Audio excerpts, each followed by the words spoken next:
আসসালামু আলাইকুম ওয়া রাহমাতুল্লাহি ওয়া বারাকাতুহু। মারকাজুজ জাইতুন আল ইসলামিয়া কর্তৃক আয়োজিত আজকের এই ইফতিতাহি দর্সের সম্মানিত সভাপতি, প্রধান অতিথি, আমন্ত্রিত হযরত ওয়াইজিনে কেরাম, উলামা হযরত, সুধীবৃন্দ, আজিজ তালেবান উলুমে নবুয়ত, আলহামদুলিল্লাহ, আপনারা দীর্ঘ সময় নিয়ে উলামায়ে কেরামের জবান থেকে অনেক দামি মূল্যবান আলোচনা শুনছিলেন। আমার আগে হযরত মাওলানা মুফতি মাহমুদুল হাসান কাসেমি হাফিজাহুল্লাহ তাআলা অনেক গুরুত্বপূর্ণ আলোচনা আপনাদের সামনে করছিলেন। আমি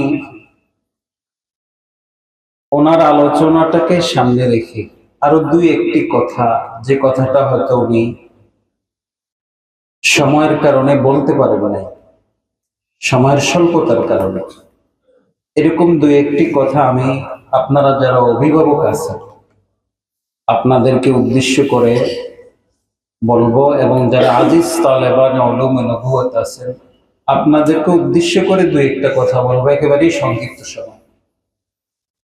সে কথাগুলো হলো, আমরা যারা অভিভাবক আছি এখানে আজকে উপস্থিত আছি, মা বাবা বা অন্য কোনো অভিভাবক, সবাই আমরা আমাদের সন্তানকে এই মাদ্রাসায় দিয়েছি।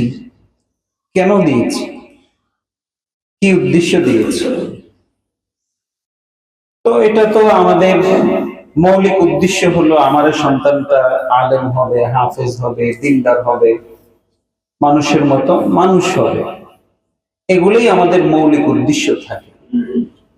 কিন্তু এই দায়িত্বটা, এই যে সন্তানকে মানুষ বানাবো, আলেম বানাবো, হাফেজ বানাবো, বড় দিনদার বানাবো, মুফতি বানাবো, মানুষের মতো মানুষ বানাবো, এই দায়িত্বটা শুধু যাদেরকে আপনি দিয়ে গেছেন মাদ্রাসা ওদের একা না। আমাদের ভিতরে একটা কাজ করে যে আমি তো আমার সন্তানকে মাদ্রাসায় দিয়ে আসছি, বাস এখন হুজুরের দায়িত্ব, টিচারের দায়িত্ব, উনি তাকে বড় করবেন, সবকিছু করবেন। মনে হয় যেন দায়িত্বটা ওনার একা, আমার অভিভাবকের কোনো দায়িত্ব নেই। বিষয়টা কিন্তু এমন না।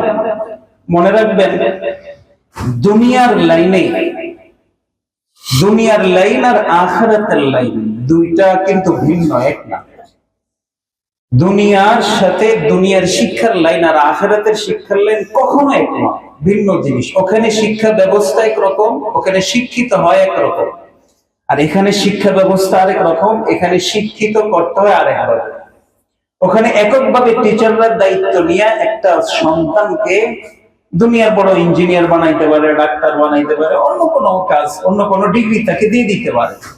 কিন্তু এই জায়গায়, এই দিনী শিক্ষা প্রতিষ্ঠানগুলিতে এককভাবে উস্তাদরা সন্তানকে বড় বানাইতে পারে না। এই জায়গায় অভিভাবকদের কিছু দায়িত্ব থাকে।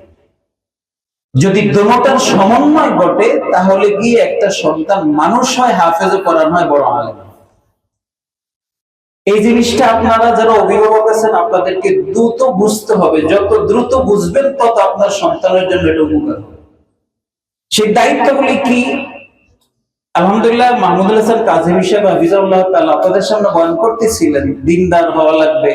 তা আমি আরেকটা কথা বলি, সেটা হলো, যারা অভিভাবক আছেন আপনার সন্তানকে এই লাইনে দিচ্ছেন, যদি আপনি চান যে আপনার সন্তানটা আপনি যে মাকসাদে দিয়েছেন, হাফেজে কোরআন, আলেম বানানো, যেটাই হোক, যদি এটা আপনি তাকে বানাইতে চান তাহলে আপনাকে আরেকটা কাজ করতে হবে। এটা যদি আপনি না করেন তাহলে আপনার সন্তান হাজার চেষ্টা করলে আপনার সন্তান মানুষ হবে না, আলেম হবে না, হাফেজে কোরআন হবে না। সেটা কি জানেন? সেটা হলো মা বাবার উভয়ের আয়ের উৎসটা হালাল হতে হবে। এটা একটা জটিল কথা। ধরেন আমি চাকরি করি, ব্যবসা করি, যাই করি, এক একজনের এক একটা আয়ের উৎস আছে। তা আমি যে উৎস থেকে আমার সম্পদটা আমি অর্জন করতেছি, কামাইতেছি, ওই সম্পদটার উৎসটা যেন হারাম না হয়, হারাম ভাবে যেন কোনো টাকা আমার পকেটে না আসে। মনে রাখবেন, হারামের সাথে এই দ্বীনি ইলমের কোনো সম্পর্ক নেই, কোনো সম্পর্ক নাই। যদি আপনি হারাম কামাইলেন, সেই টাকা দিয়ে আপনি আপনার সন্তানকে পড়াশোনা করাচ্ছেন, বেতন দিচ্ছেন, খাবার দিচ্ছেন, এভরিথিং যা লাগে সবকিছু আপনি তার ইন্তজাম করতেছেন, ইন্না লিল্লাহ, কথা দিলাম আমাদের অভিজ্ঞতায় বলে যারা এটা করেছে তাদের সন্তান আলেম হয় নাই, উল্টাই সন্তান বিপদে চলে গেছে। এরকম হাজারো নজির আমাদের সামনে আছে। এই জন্য এই জায়গাটা খুব শক্ত থাকতে হবে অভিভাবকদের, যে আমার আয়ের উৎসটা যাতে কোনোভাবে হারাম না হয়। হারাম টাকা দিয়া কোনোদিন আলেম হয় না ভাই। হাদিসের মধ্যে তো এমন কথা আছে, যেই শরীর হারাম দিয়ে তৈরি হয় খাবার, সেই শরীর কোনোদিন জান্নাতে প্রবেশ করবে না। তো যেই শরীর হারাম দ্বারা বড় হওয়ার পরে আল্লাহ এটাকে এলাও করেন না, তাহলে সেই যে এলেমের মালিক আল্লাহ, তো ওই এলেম আল্লাহ এটা কিভাবে দিবে? এই জন্য এটা জরুরি, খুব জরুরি, খুব খেয়াল করবেন। আপনার যদি হারামের মিশ্রণ থাকে, ও কথার কথা থাকতে পারে, তাহলে খেয়াল করবেন এই টাকাটা যাতে কোনোদিন আপনার পেটেও না যায়, আপনার সন্তানের পেটেও যাতে না যায়, এবং ওই হারামের কোনো অংশ যেন আপনার সন্তানের পিছনে দেয় না, খেয়াল রাখতে হবে। মনে থাকবো না ইনশাল্লাহ কথাগুলি? এটা একবার অভিজ্ঞতা, বা এটা হাদিসে আসছে জান্নাতে যাবে না জাহান্নামে যাবে, এগুলি হাদিসে আসছে, কিন্তু আলেম হবে কি হবে না এগুলো হলো আমাদের অভিজ্ঞতার কথা। আমরা আলহামদুলিল্লাহ, যদিও আমাদের সময়টা অল্প, অল্প সময়ের অভিজ্ঞতা আমরা এটা দেখছি, হারাম টাকা দিয়ে সন্তানকে মানুষ করা যায় না, এটা কোনোদিন হয় না। এই জন্য এটা চেষ্টা করবো, আল্লাহ তৌফিক দান করুন। অভিভাবকদের আরেকটা কাজ আছে, সেটা হলো সন্তানকে এই লাইনে মানুষ করতে হলে সন্তানের জন্য সময়ে সময়ে আল্লাহর কাছে দোয়া করতে হবে। দোয়া, দোয়া কেমন দোয়া? যে আল্লাহ, আমি সন্তানটাকে মাদ্রাসায় দিয়েছি, আপনি যদি তৌফিক না দেন, আপনার সাহায্য যদি শামিলে হাল না হয়, তাহলে আল্লাহ আমার এই সন্তান মানুষ হবে না, আমার এই সন্তান হাফেজে কোরআন হবে না, আমার এই সন্তান দিনদার হবে না। আল্লাহ আপনি তাকে মানুষের মতো মানুষ বানান, হাফেজে কোরআন বানান। এই দোয়াগুলি যদি মা বাবা হিসাবে করতে পারেন, তাহলে আল্লাহ আপনার সন্তানকে কবুল করবে। কিন্তু বলেন তো, আমরা কি কোনোদিন সন্তানের জন্য আল্লাহর কাছে দোয়া করেছি? করি না। বেশিরভাগ অভিভাবকরাই করে না। মনে রাখবেন, হাদিসের মধ্যে আল্লাহ রাসূল বলেছেন, মা বাবার দোয়া আল্লাহ কবুল করেন। এটা তো আপনারা জানেন, শুনছেন না? তো মা বাবার বদদোয়াটাও যেরকম আল্লাহ কবুল করেন, মা বাবার দোয়াটাও কিন্তু আল্লাহ তাআলা কবুল করেন। কিন্তু আমাদের ভিতরে একটা জিনিস কাজ করে, একটু সন্তান থেকে কষ্ট পাইলে আমরা বদদোয়া দিয়ে দেই, বিশেষ করে মারা।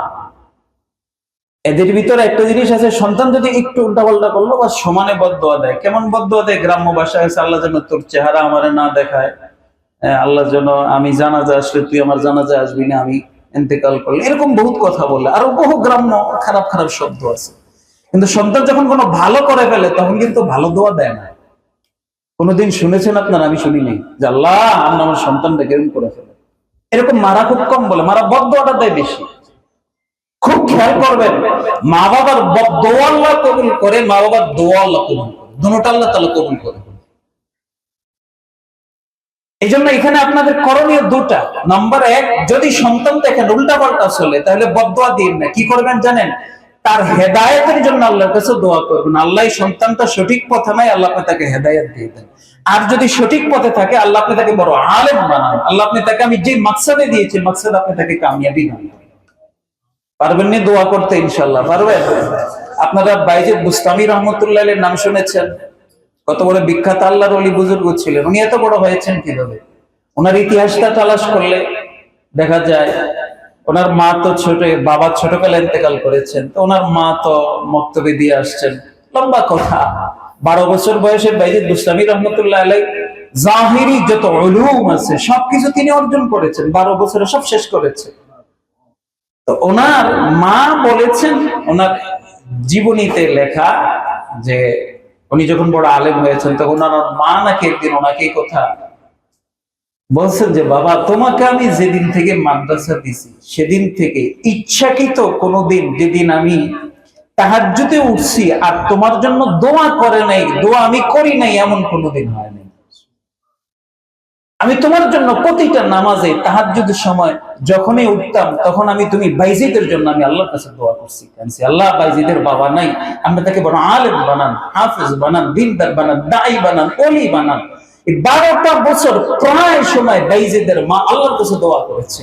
এই দোয়ার বদৌলতে আল্লাহ তাআলা বাইজিদকে তো জাহিরি ইলমের কি বলে মাহের বানাইছেন, শখসিয়ত বানাইছেন, রিজাল বানাইছেন।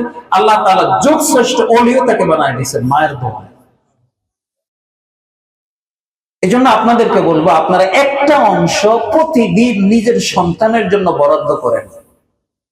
বিশেষ করে আল্লামা তকি উসমানী হাফিজাহুল্লাহ তাআলা তিনি এক জায়গায় একটা কথা লিখেছেন যে যদি সন্তানকে মানুষ করতে হয় তাহলে একটা দোয়া মা বাবার কন্টিনিউ করতে হয়। মা বাবা যদি দোয়াটা করে তাহলে আল্লাহ তাআলা ওই সন্তানকে মানুষ বানায় দেয় হালাল খায়। কি খায় বলেন? হালাল খাইয়ে দোয়াটা করতে হয়। কি রব্বানা হাব লানা মিন আজওয়াজিনা ওয়া যুররিয়াতিনা কুররাতা আয়ুন ওয়াজআলনা লিল মুত্তাকিনা ইমামা। এটা কোরআন শরীফের একটা লম্বা ঘটনা, সেটা পিছনে একটা দোয়া, এটা কোরআন শরীফের একটা আয়াত। তো উসমানী হাফিজাহুল্লাহ তাআলা লেখেন, তোমরা যদি দেখো তোমাদের সন্তানগুলি মানুষ হচ্ছে না, উল্টাপাল্টা চলছে, এবং তুমি চাইতেছো তোমার সন্তানকে মানুষের মতো মানুষ বানাইতে, তাহলে তুমি কন্টিনিউ এই দোয়াটা আল্লাহর কাছে করো। রাজি আছি ইনশাআল্লাহ? রাজি আছি? তাহলে একটা সময় আমরা বরাদ্দ করবো তো ইনশাআল্লাহ সন্তানের জন্য, যে আমি এই টাইমটাতে যখনই হাত উঠাবো একটা সময়, একটা এই দোয়াটার ভিতরে কিছুটা সময় প্রতিটা দোয়া আমি সন্তানের জন্য বরাদ্দ রাখবো, যে ওই সময়টা শুধু সন্তানের জন্য আল্লাহর কাছে দোয়া করবো। তো এই হলো কিছু মৌলিক কথা। আপনারা যারা অভিভাবক আছেন, 1 নম্বর হালাল খাবেন, 2 নম্বর দোয়া থাকবেন। আর হুজুর তো বলে গেছেন দিনদারি পরিবেশ লাগবে, এটা যদি আপনার বাড়িতে না থাকে তাহলে সন্তান মানুষ করা কঠিন, এগুলি লাগবে। আর আপনারা যারা তালেবে ইলম আছেন, আপনাদের ব্যাপারেও 2-1টা কথা, সেটা হলো দেখেন আপনারা যে ইলমটা অর্জন করতে আসছেন, এটা কিন্তু আপনি আপনার ব্রেন দ্বারা, আপনার শক্তি দ্বারা, আপনার ক্ষমতা বলে এটা আপনি অর্জন করতে পারবেন না। এটা দুনিয়ার ইলম না। দুনিয়ার ইলম ব্রেন দ্বারা অর্জন করা যায়, শক্তির বলে, ক্ষমতা বলে অর্জন করা যায়। কিন্তু কোরআনের ইলম, সুন্নাহর ইলম, এটা যদি আল্লাহ তৌফিক না দেয় তাহলে এটা যত ব্রেনিয়ানে হোক এটা অর্জন হলো না। আমি আমার কথা বলি, আমি যে মাদ্রাসায় পড়ছি ঢাকায় সর্বপ্রথম, তো একটা ছেলে আমাদের সাথে পড়তো, তার নাম আরিফ। বাংলাদেশ ব্যাফার্ড বোর্ডে সে যখন খুশরি জমাতে সে 1 নম্বর হয়েছে সারা বাংলাদেশে ফার্স্ট বয়সে। কিন্তু দেখেন এই ছেলেটার ভিতরে একটা অহংকারী ছিল, এবং তার মা বাবা সরকারি চাকরি করত, একটু উল্টাপাল্টা চলতো, ডাইনে বামে, এবং খুব অহংকারী ছিল। তার চেহারা, সুরত, হাতের লেখা এত মানে সব ফার্স্ট ক্লাস হাফেজ। 2 বছরের মাথায় ছেলেটা পুরা বিভ্রান্ত হয়ে গেছে, সে এই লাইনেই নেই এক কথায়। এবং তাদের সাথে আমার দেখা হয়েছে, তার সাথে আমার 6 থেকে 7 বছর পর মিরপুরের একটা বাজারে। তার অবস্থাটা কি জানেন? তার অবস্থাটা হলো সে এখন পুরো প্যান্ট শার্ট পরতেছে, দাড়ি তো নাই, চুলগুলি এত বড় বড়, মানে একেবারেই সে এই লাইন থেকে চলে গেছে। তখন আমি তাকে জিজ্ঞেস করলাম, ভাই আপনি আমাদের ফার্স্ট বয় ছাত্র, আপনার কাছাকাছি আমরা কেউ ঢুকতে পারি না, তার সব দিক থেকে হাফিজ করার সত্যি আপনার এমন কেন? তখন সে জবাব দিয়েছে কি জানেন? আমি বড়াই করছিলাম আমার ব্রেনের উপর। সে বলে আমি আমার শক্তির উপরে বড়াই করছিলাম। আর 2 নম্বর হলো হুজুর আমার মা বাবা সঠিক পথে চলে নাই।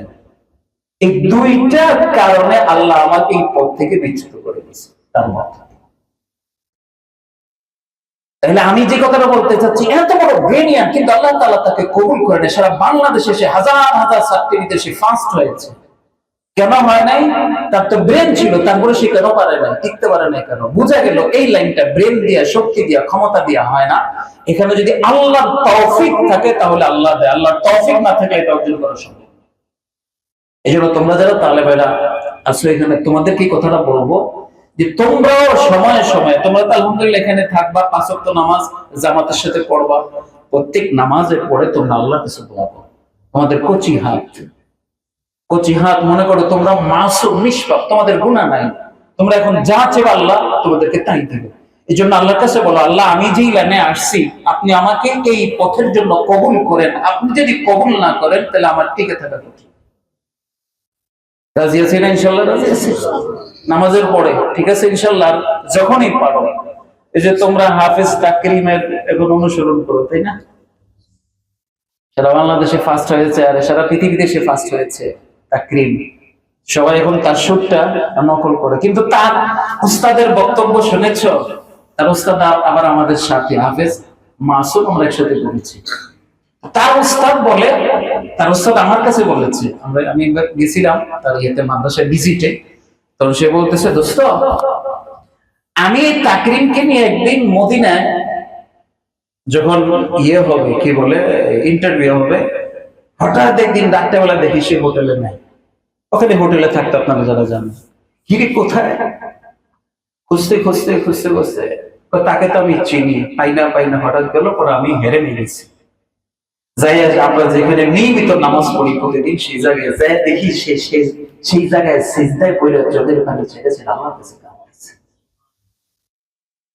এটা তার উস্তাদের হাফেজ যে মাসুম আমাদের সাথে, সে আমার কাছে এই ঘটনাটা নিজে বলছে। সে এমনি এক নম্বর হয় না, সে আল্লাহর কাছে কাঁদতো, আল্লাহর কাছে তার চাওয়া, তার কাদা, তার আবেগ, এটার কারণে আল্লাহ তাআলা তাকে দৌলত দান করেছে। এই জন্য ভাই, শুধু অভিভাবকের দায়িত্ব এটা না, তোমরা যারা ছাত্র আছো, তোমরা আল্লাহর কাছে কাঁদো, আল্লাহর কাছে চাও, আল্লাহর কাছে বলো, নামাজ পড়ো, আল্লাহর কাছে চাইতে থাকো। মনে রাখবে, এটা এমন একটা খাজানা, যেই খাজানায় বান্দা চাইলে চাওয়ার মতো চাইতে পারলে আল্লাহ তাআলা কোনদিন ফিরায় দেন না। তোমরা কোচিয়েছো, আল্লাহর কাছে কাঁদবা, চোখের পানি ছেড়ে প্রতি নামাজের পরে দোয়া করবা, আল্লাহর কাছে চাইতে থাকো। ইনশাআল্লাহ দেখবা আল্লাহ তাআলা তোমাকে এই ইলম দান করবেন, হাফেজে পড়া নামে তুমি যে মাকসাদে এখানে এসেছো, আল্লাহ তাআলা তোমাকে সেই মাকসাদে কামিয়াবি দান করবেন। রাজি আছেন ইনশাআল্লাহ বাচ্চারা? তোমাদের আরেকটা কথা, উস্তাদরা যদি কোনোদিন শাসন করে, এটা কোনোদিন উস্তাদের লগে শাসন এটা মেনে নিবা, বেয়াদবি করবা না। মনে রাখবা, এই লাইনের আরেকটা সিস্টেম, এই লাইনে যদি কোনো উস্তাদের সাথে কেউ বেয়াদবি করে ফেলে, তাহলে আল্লাহ তাআলা তাকে বেয়াদবির কারণে ওই ইলম থেকে, এই ইলম থেকে আল্লাহ তাআলা তাকে মাহরুম করে দেন। এজন্য এখানে বেয়াদবি চলে না। দুনিয়ার লাইনে দেখবা, কি বলে, স্কুল কলেজের টিচাররা যায়, ছাত্ররা পত্রিকা দেখেছি, টিচার একটু মাইর দিছে, 3-4 জন মিলে ছাত্ররে, কি বলে, শিক্ষকরে খালে ফেলাই দিছে। দেখেননি আপনারা? এটা পত্রিকা আসছে কিন্তু। তাহলে এর দ্বারা কিন্তু সে ওই ইলম থেকে মাহরুম হবে, সে কিন্তু দুনিয়ার ইলম পাইতেছে। ওই লাইনে এটা হয়, কিন্তু এই লাইনে একটু বেয়াদবি হয়ে গেলে তুমি মাহরুম হয়ে যাবে। এজন্য খেয়াল রাখবা, কোনদিন উস্তাদের সাথে কোনো বেয়াদবি করবে না। মনে রাখবা, উস্তাদ তোমাকে যে শাসনটা করে, এটা তোমার কল্যাণের জন্য। এখানে উস্তাদের দুনিয়াতে কোনো স্বার্থ থাকে না। আর আপনারা যারা অভিভাবক আছেন, এই কথাটা আমার জেহেন থেকে ছুটে গেছে। আমরা সন্তানের প্রতি এত মায়া মহব্বত, উস্তাদ একটু শাসন করলে অভিভাবক রাগ হয় না? এরকম তাইরা আসে, হ্যাঁ আমি আজকে দেখে ফেলবো, আমার ছেলেকে আঘাত করেছে, দেখবো আমি।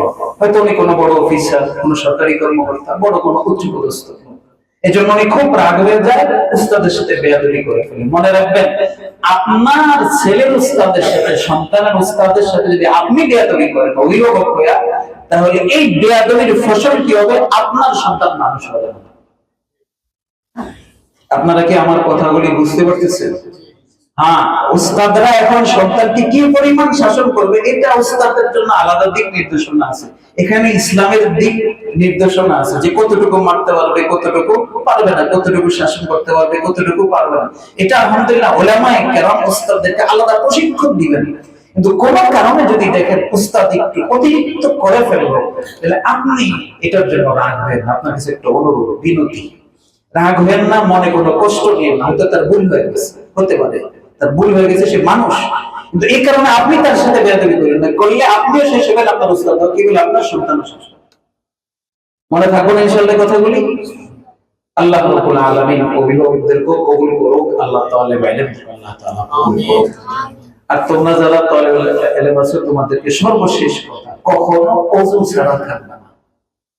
কি ছাড়া বলো তো? মনে থাকবে ইনশাআল্লাহ।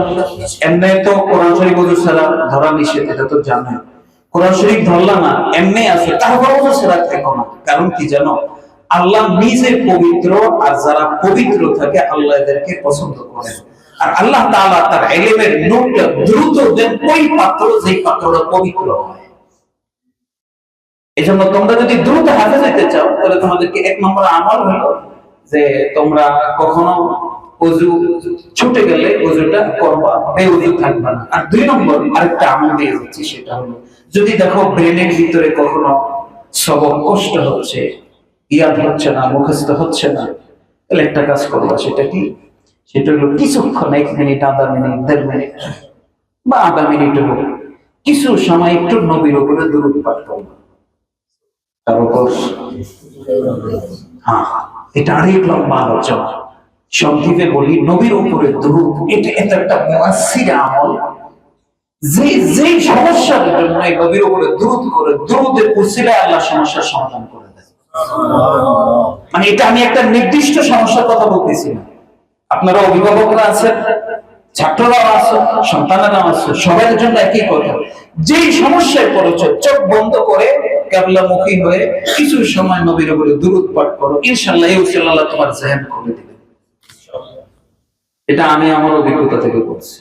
আমার বিষয়টা এমন না, মাঝে মধ্যে যদি দেখি জটিল কোনো বিষয়, কিতাব নিয়ে বসছি, একটা মাসালা হল হচ্ছে না, বিভিন্ন সরাসরি নিয়ে বসছি, হল হচ্ছে না, তখন আমি এই কাজটা করি। কিছু সময় চোখ বন্ধ করে কিছুক্ষণ দুরূদ পড়তে থাকি। এই দুরূদ পড়ে কিছুক্ষণ পরে এরপরে কিতাব খুলে আলহামদুলিল্লাহ আমি এই পর্যন্ত কোথাও আটকাই না, আল্লাহ তাআলা সমাধান করে দিয়েছে। দুরূদের এত বড় ফজিলত, এটা এত বড় আসর বলা জিনিস। যেমন ওযু অবস্থায় থাকবা, ইয়াদ হচ্ছে না, হেফজ হচ্ছে না, সমস্যা, কিছু সময় দুরূদ পড়ে আবার শুরু করো, দেখো আল্লাহ তাআলা সমাধান করে দিবেন। পারবো না ইনশাআল্লাহ? পারবো তো? আল্লাহ বুঝনা আর আমল করার তৌফিক দান করুন। আল্লাহ আমাকে কথাগুলোর উপর আমল করার তৌফিক দান করুন। দোয়া করি আল্লাহ তাআলা এই মজলিস, এই মাদ্রাসা নতুন করে আবার নতুন উদ্যমে শুরু হয়েছে, আল্লাহ তাআলা যেন এই নতুন উদ্যমটাকে আল্লাহ তাআলা কবুল করেন। আল্লাহ যেন অত্র এলাকার হেদায়েতের একটা মার্কাজ বানায় দেন। আল্লাহ এই মাদ্রাসার সাথে সম্পৃক্ত হিতাকাঙ্ক্ষী, ডোনার মহল, আরাকি যারা যেভাবে আছেন, আল্লাহ তাআলা যেন সবাইকে কবুল করে নেন। আল্লাহ যেন এই সম্পৃক্ততাকে হাসরের মাঠে সকলের নাজাতের ওসিলা বানায় দেন। আমিন আমিন। সুবহানাল্লাহি ওয়া বিহামদিহি, সুবহানাকাল্লাহুম্মা ওয়া বিহামদিকা, আশহাদু আল্লা ইলাহা ইল্লা আনতা, আস্তাগফিরুকা ওয়া আতুবু ইলাইক।